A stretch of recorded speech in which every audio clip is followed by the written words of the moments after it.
Housewife life is hell, but it takes a joyful turn when she realizes she is a bitch. The movie kicks off with a sweet scene of a mother and her little boy joyfully shopping at a supermarket. They share laughs and bump into a woman named Sally, making the trip feel warm and friendly. Later, the trio is seen enjoying a meal together, radiating cozy family vibes. The mother then takes her son to Book Babies, a lively gathering for toddlers and their parents. There, Liz, Naya, Miriam, and Jen are also present with their children. The Book Babies leader captures everyone's attention with cheerful rhymes, creating a fun atmosphere for the kids. The bond between the mother and son is portrayed as tender and heartwarming. They spend their days sharing meals, playing games, and curling up for naps. These moments show a loving mother savoring the innocence of her child, though the physical and emotional toll of motherhood is visible on her face. Each night, she faces the challenge of gently helping her energetic little one fall asleep, a struggle many parents will relate to. One day, while playing pretend as a horse for her son, the boy notices something odd on her back, a patch of fuzz. The mother laughs it off, but later examines her back in the mirror, discovering a small bump with white hair once sprouting from it. She's startled to find her scalp hair has turned significantly white, and white hairs are also sprouting from her upper lip and chin. Great, she probably thinks. I'm turning into Santa.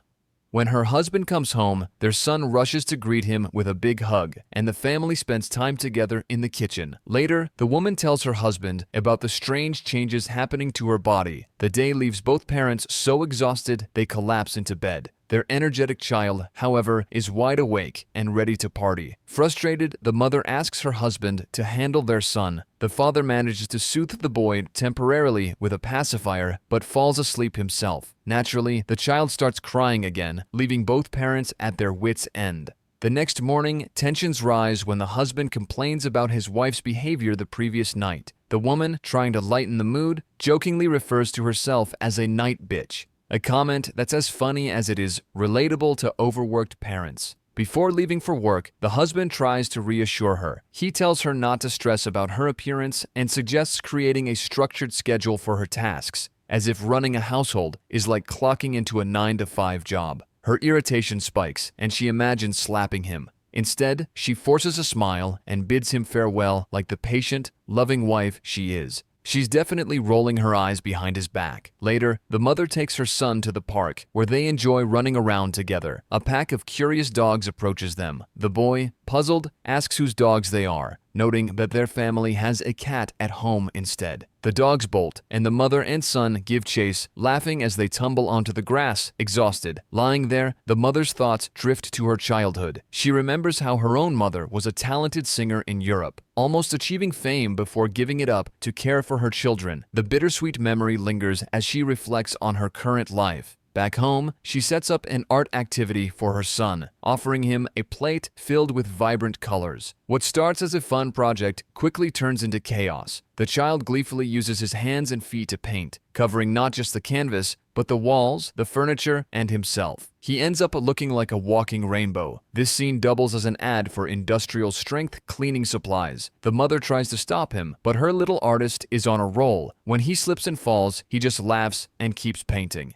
Exhausted and frustrated, she chases after him but slips on the spilled paint, landing flat on the ground. It's a moment of pure comedy and exasperation, a messy, chaotic snapshot of parenthood. Later, while cleaning up the mess, the mother remembers her own mom breaking down in tears from exhaustion during her childhood. Feeling drained herself, she heads to the bathroom to check on the bump on her back. Using a needle, she pierces it, and white pus oozes out. Gross but oddly satisfying, like popping a pimple on steroids.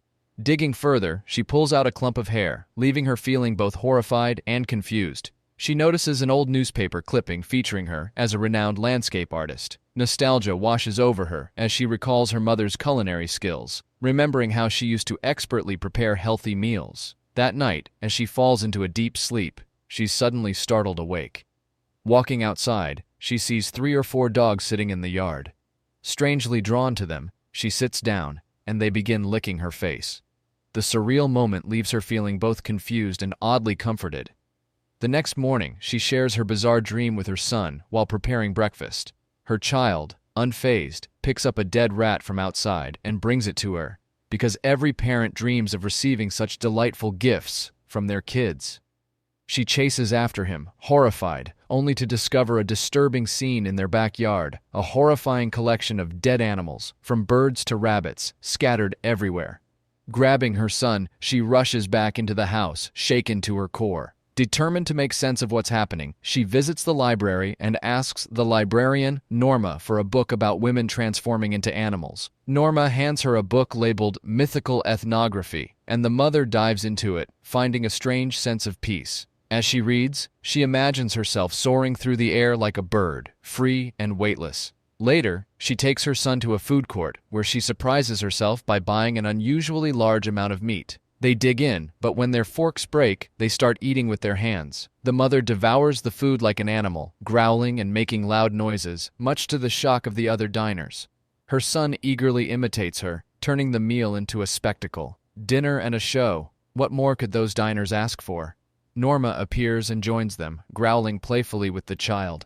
To the mother's surprise, Norma reveals she's also a mom, adding a new layer to their bond. That evening, the father comes home, and the mother finally gets a chance to relax. She soaks in the bath, hoping to find some relief. But her body feels different, and the animalistic sensations intensify. After her bath, she experiences painful cramps, and her son becomes unusually clingy. Overwhelmed, she asks her husband to handle their son and lies down on the sofa to rest. As she flips through the book about animal transformations, memories of her own mother resurface. She recalls how her mom would mysteriously disappear into the forest at night, leaving her with lingering questions she now desperately wants answers to. One day, the parents decide to take their young son to a museum featuring dinosaur fossils. As they explore the exhibits, they meet Jen, who casually invites the boy's mother to go hiking. However, the mother politely declines, preferring to focus on family time. The museum visit is otherwise uneventful, and they head home after spending some quality time together. Later that night, the mother experiences something bizarre. She suddenly wakes up, heads to the backyard, and starts digging furiously into the ground, just like a bitch. As she growls and moves erratically, she transforms into a fluffy bitch and bolts out of the house. By morning, she returns, covered in mud, and quietly takes a shower. Her husband is utterly shocked by her disheveled appearance and unexplainable behavior. The next day, the mother takes her son to a book session. While there, she chats with her friends and encourages Liz, who is anxiously expecting a baby. She reassures Liz about motherhood, emphasizing the joys that come with it, though Liz remains visibly stressed. Meanwhile, the father starts noticing peculiar changes in his wife and son. They begin adopting dog-like habits, which unsettles him. He knows it's not normal, but chooses to support his wife's happiness, despite his unease. This is the point where most dads would start Googling how to undog your family. Things take another strange turn when the mother joins her friends at a restaurant. While everyone else orders hearty meals, she opts for a kale salad in an attempt to suppress her animal instincts. However, the mere sight of the salad makes her nauseous. Determined, she forces herself to eat it, but eventually, she can't hold it down and vomits in front of everyone. The woman next to her expresses her disgust, scolding her for the mess. Suddenly, the mother starts growling like a dog, causing everyone to freeze in shock. In a frenzy, she snatches a meat burger from another table and devours it before fleeing the restaurant in a strange, animalistic manner, fully transforming into a bitch. From that point on, sneaking out at night became her new routine. Each night, she meets up with her fluffy friends, who eagerly await her. Together, they hunt animals and play under the moonlight. One night, while indulging in their wild escapades, a domestic cat crosses their path. Succumbing to her predatory instincts, she attacks the cat. By morning, she discovers the cat's lifeless body in the backyard. Overwhelmed with guilt, she buries the cat, an act witnessed by her son. Later, she takes her son to the park, but gets lost in her thoughts, still haunted by the cat incident. When she snaps back to reality, she realizes her son is missing. Panicking, she searches frantically, asking strangers if they've seen him. After an intense and emotional search, she finds him sitting quietly on the ground. Relieved, she hugs him tightly, showering him with love and promising to never let him out of her sight again. The situation escalates when her husband learns about the cat's death. They argue, with the wife voicing her long-standing frustrations. She accuses him of discouraging her artistic pursuits and supporting her decision to quit her job, which she now regrets. He, in turn, laments how much she has changed since becoming a mother, missing the vibrant person he once fell in love with. The tension boils over, and she storms out of the house. Seeking solace, she finds her mother lying peacefully in the garden. In a surreal moment, she transforms into a dog and lies beside her mother, finding comfort in her presence. After some reflection, she delivers an ultimatum to her husband. She wants a separation. The couple begins living apart, splitting their son's time between them.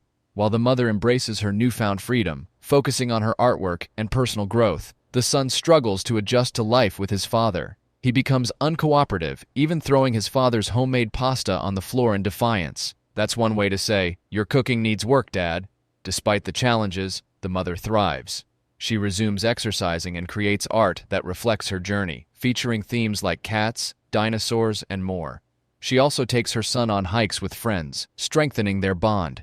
Through these experiences, she rediscovers the pure, unconditional love of motherhood. Meanwhile, the son lights up with joy when he's with his mother. They spend carefree afternoons playing with dogs at the park. These moments are not only fun, but also educational, as the mother imparts valuable life lessons. She fondly recalls her own childhood, when her mother would take walks in the woods to release her frustrations, but always ensured her daughter felt loved and included. Embracing her passion for art, the mother completes a series of pieces inspired by her experiences. She organizes an exhibition, showcasing portraits of her friends, animal structures, and even depictions of dead birds. The artwork is met with widespread admiration. Liz and the other women are thrilled to see their portraits, and the mother beams with pride at her success. Portraits of friends and dead birds? Talk about a niche art collection. After the exhibition, her husband helps clean up the venue, praising her talent. He expresses regret for not supporting her artistic aspirations earlier and apologizes for his mistakes. This heartfelt moment marks the beginning of their reconciliation. The story concludes with the family enjoying quality time together in a cozy tent house. The mother, now fully content and empowered, gives birth to a daughter, completing their happy and successful family. If you like this movie, then don't forget to subscribe the channel.